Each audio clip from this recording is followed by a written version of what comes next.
Pada video kali ini, akan dibahas tentang metode spektrofotometri UV-Vis untuk melakukan penentuan kadar senyawa aktif asetosal dalam sediaan tablet dengan menggunakan teknik kurva baku atau regresi linier. Asetosal merupakan salah satu bahan aktif obat yang populer di masyarakat Indonesia. Asetosal paling sering dijumpai dalam bentuk peroral berupa sediaan tablet.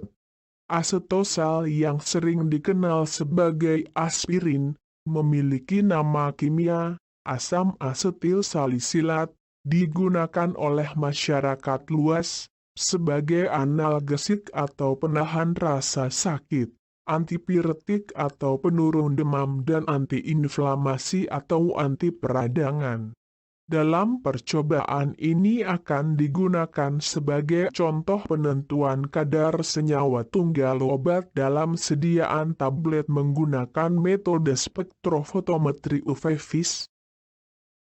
Seperti pada senyawa lain yang dapat diamati dengan menggunakan metode spektrofotometri UV-Vis, asetosal juga memiliki gugus kromofor yang dapat diamati dengan menggunakan metode ini.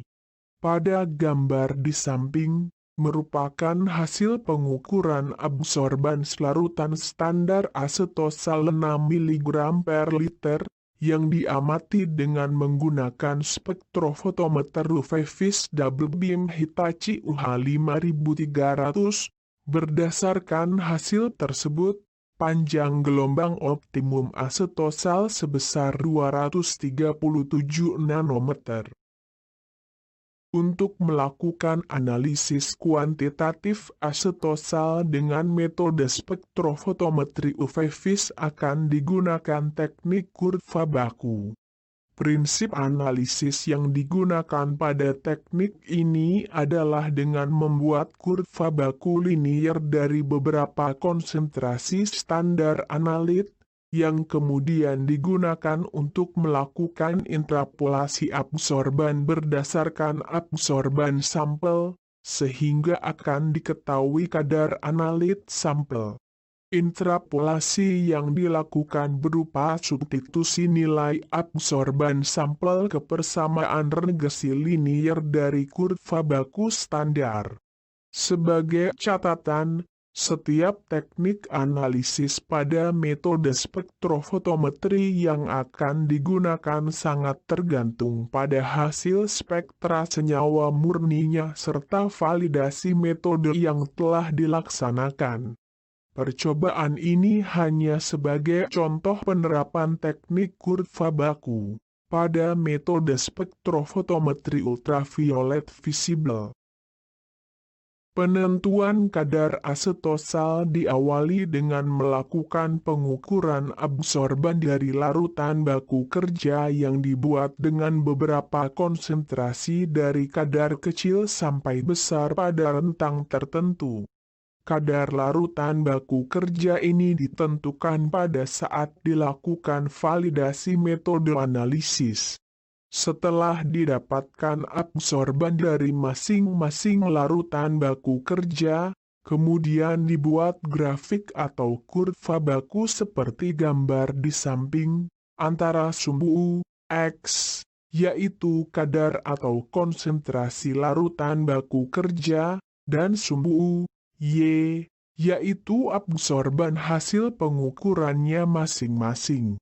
Setelah itu, dibuat persamaan regresi liniernya sehingga didapatkan persamaan yaitu Y sama dengan BX ditambah A. Sebelum kita lanjutkan, silahkan cari jawaban dari pertanyaan berikut ini. 1. Mengapa asetosal dapat diamati menggunakan metode spektrofotometri UV-Vis? 2. Apa yang dimaksud dengan kurva baku? 3. Bagaimana cara menghitung persamaan garis linier dari kurva baku? 4. Apakah yang dimaksud dengan slope intercept dan koefisien korelasi pada hasil persamaan regresi linier. 5. Apa keunggulan dan kekurangan teknik kurva baku dibandingkan dengan teknik analisis sebelumnya pada metode spektrofotometri UV-Vis?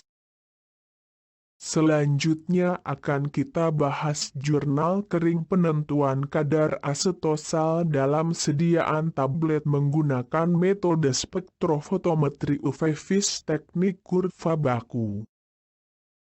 Prosedur analisis, penentuan kadar asetosal dalam sediaan tablet menggunakan metode spektrofotometri UV-Vis teknik kurva baku meliputi beberapa tahap, di antaranya 1. Pembuatan larutan standar asetosal. 2. Persiapan larutan uji sampel asetosal. 3. Penentuan panjang gelombang maksimum. 4. Pembuatan kurva baku dan persamaan regresi linier. 5. Penentuan kadar sampel asetosal. Tahap yang pertama yaitu persiapan larutan standar asetosal. Standar asetosal ditimbang 100 mg kemudian dilarutkan dengan 100 ml pelarut yang terdiri dari HCl 0,1 N banding metanol sama dengan 1:1 dalam labu ukur, sehingga terbentuk larutan induk asam salisilat 1000 ppm. Larutan induk asetosal 1000 ppm diincerkan menjadi konsentrasi 100 ppm, kemudian larutan 100 ppm diincerkan menjadi 5 variasi konsentrasi larutan baku kerja yaitu 2, 4, 6, 8, dan 10 ppm. Hitunglah berapa kadar larutan baku kerja asetosal sebenarnya, apabila hasil penimbangannya sebagai berikut. Standar asetosal. Botol timbang plus isi 14,1494 gram, botol timbang plus sisa 14,0482 gram. Tahap yang kedua, persiapan larutan uji sampel asetosal, timbang berat 10 sampel tablet, kemudian hitung berat rata-ratanya, lalu dihaluskan.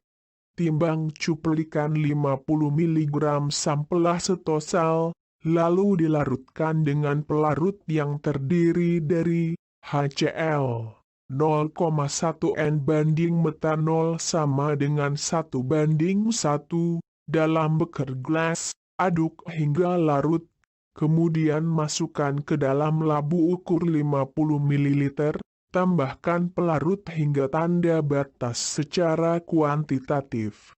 Saring dengan kertas saring, kemudian filtrat yang diperoleh diambil 1 ml dan dimasukkan ke dalam labu ukur 100 ml, kemudian ke dalam labu ukur tersebut, ditambahkan pelarut hingga tanda batas secara kuantitatif lalu kocok hingga homogen. Tahap selanjutnya yaitu penentuan panjang gelombang maksimum asetosal. Larutan baku kerja asetosal konsentrasi 6 ppm, dibaca serapan maksimumnya pada rentang panjang gelombang 200-400 nanometer. Berdasarkan gambar di samping, diketahui bahwa serapan maksimum asetosal adalah 239 nanometer. Setelah kita menentukan panjang gelombang maksimum asetosal, maka langkah selanjutnya adalah mengukur serapan dari masing-masing larutan baku kerja, kemudian hasil pengukuran tersebut digunakan untuk membuat kurva baku dan persamaan regresi linier. Berikut ini adalah data pengamatan pengukuran larutan baku kerja asetosal. hitung kadar larutan baku kerja berdasarkan data penimbangan standar asetosal sebelumnya. Setelah kita mendapatkan data konsentrasi larutan baku kerja yang sesuai dengan penimbangan, dan data absorban masing-masing larutan tersebut, maka langkah selanjutnya adalah membuat kurva baku dan persamaan regresi liniernya. Berikut ini contoh hasil dari pembuatan kurva baku dan regresi linier. Dari data tersebut, kita akan mendapatkan sebuah persamaan regresi yaitu Y sama dengan 0,0552x min 0,0009 dengan nilai koefisien korelasi 0,9973, di mana X adalah kadar dan Y adalah absorban. Persamaan tersebut akan kita gunakan untuk menentukan kadar sampel dengan cara memasukkan nilai absorban sampel ke persamaan tersebut sebagai pengganti koefisien Y, sehingga kita akan mendapatkan nilai X yang merupakan kadar dari sampel larutan uji. Ada beberapa cara menentukan persamaan regresi linier, diantaranya 1. Menggunakan kalkulator saintifik, 2. Menggunakan aplikasi kalkulator dari Google Play atau App Store, 3. Menggunakan Microsoft Office Excel. Cek deskripsi video ini untuk melihat tutorialnya. Tahap terakhir adalah penentuan kadar sampel. Berikut ini data pengamatannya. Pada etiket sampel tablet mengandung bahan aktif asetosal sebesar 100 mg, berat 10 tablet sampel sama dengan 1,7068 gram, berat rata-rata 10 tablet sampel sama dengan 0,1707 gram, penimbangan sampel asetosal, botol timbang plus isi sama dengan 14,5693 gram, botol timbang plus sisa sama dengan 14,5182 gram, pengamatan absorban, pada panjang gelombang 239 nanometer adalah 0,303. Urutan penentuan kadar sampel asetosal adalah sebagai berikut. 1. Intrapolasikan absorban sampel ke dalam persamaan regresi linier. 2. Tentukan kadar awal larutan uji asetosal, perhatikan faktor pengenceran. 3. Tentukan kadar asetosal dalam cuplikan, perhatikan preparasi sampel. 4. Tentukan kandungan asetosal dalam sampel sediaan tablet dan persen recovery. Pada tahap intrapolasi absorban sampel ke dalam persamaan regresi linier, absorban sampel yang telah diperoleh ditentukan sebagai nilai Y. Kemudian